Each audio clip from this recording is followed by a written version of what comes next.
Bonjour chers amis, voilà. Donc aujourd'hui, présentation d'un bricolage que je suis en train de faire. En fait c'est quoi? C'est un bidon à piment. Voilà, magnifique, en plusieurs langues. Alors bidon à piment, pourquoi je l'ai récupéré? Ouais, c'est vrai que la taille, effectivement, bon voilà. C'est pas un réchaud Ikea, c'est pas non plus ce qu'on voit traditionnellement comme réchaud. Pourquoi? Je voulais tout simplement quelque chose qui tienne dans le temps. Donc ça veut dire si on part, je sais pas moi, si on est là une nuit, j'en sais rien, dans un endroit où effectivement, bon en Belgique, un peu comme en France ou un peu partout ailleurs, ben, on ne peut pas faire de feu comme ça sauvage si c'est pas dans une zone bien spécifique. Donc je me suis dit ok, là on met tout sur la sécurité, mais dans le volume aussi, dans le sens où ben, on peut se chauffer en utilisant plusieurs matériaux, bois, j'en sais rien, granules. Là, bon, je vais faire un test tout à l'heure, on verra bien ce qu'on met dedans, mais bon, le bois principalement. Et surtout que ça fasse zéro coût. Donc là, tout est gratuit, c'est que de la récup.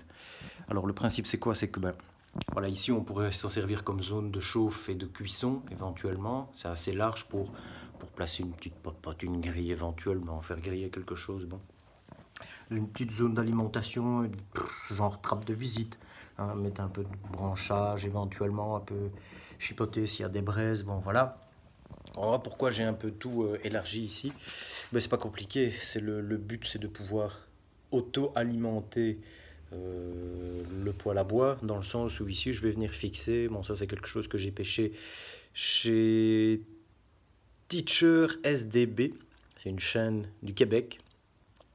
J'ai vu ça il y a 2 jours, 2 ou 3 jours, je trouvais ça génial, c'est que ben voilà, c'est de venir fixer, bam, c'est de venir fixer une sorte de petite glissière dans laquelle on va venir placer des petites bûchettes.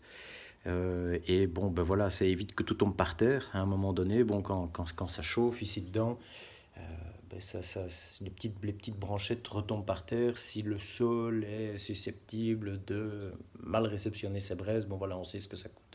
Donc ici, toutes les petites bûchettes vont là-dedans. Là, je dois encore bricoler un support. Ben, l'espace est suffisant pour y mettre quand même des bûchettes de, je sais pas, 2, 3, 4 cm de diamètre, sans problème, sans problème. Donc maintenant, la question, c'est de savoir, est-ce que la matière va tenir le coup? Bon, on verra bien l'usage. Je vais le tester tout à l'heure. Est-ce que ça va tenir la chaleur?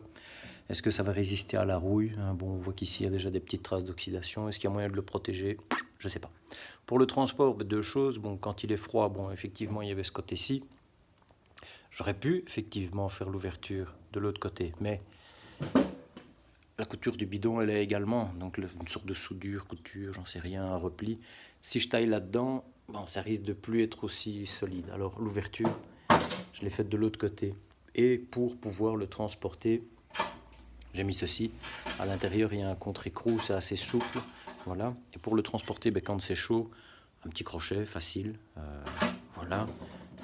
Et ça peut se transporter facilement sans perdre de braise, ni de chaleur, ni risque de se brûler. Voilà, en gros, c'est ça. Maintenant, comme je le dis, je vais devoir le tester. Je vais devoir ensuite imaginer comment pouvoir le stocker. Voilà, il y a plusieurs choses possibles. C'est vrai que l'encombrement, il est là, mais bon, voilà, le volume est là aussi, la chauffe, elle est là aussi, donc c'est fait pour tenir plusieurs heures. Voilà, maintenant, bon, s'il y a des points d'amélioration, il y en a sûrement. S'il y a des avis, n'hésitez pas. Moi, le but, c'est que tantôt, je vais le tester. Bon, dehors, il pleut, donc ça va pas être génial. Mais le but, c'est de pouvoir effectivement le tester en sortie. Voilà, l'hiver arrive. Donc, c'est de pouvoir le tester en sortie, voir un peu ce que ça donne et si effectivement il joue son rôle. Et tout ça pour 0 €. Ouais, aussi, bon, ici, ça se voit, j'ai récupéré des petites bandelettes de métaux que j'ai mis. Comme ça, c'est safe, on peut passer les doigts, éventuellement, sans se couper. Tout est travaillé de manière à ce qu'on ne se coupe pas. Voilà.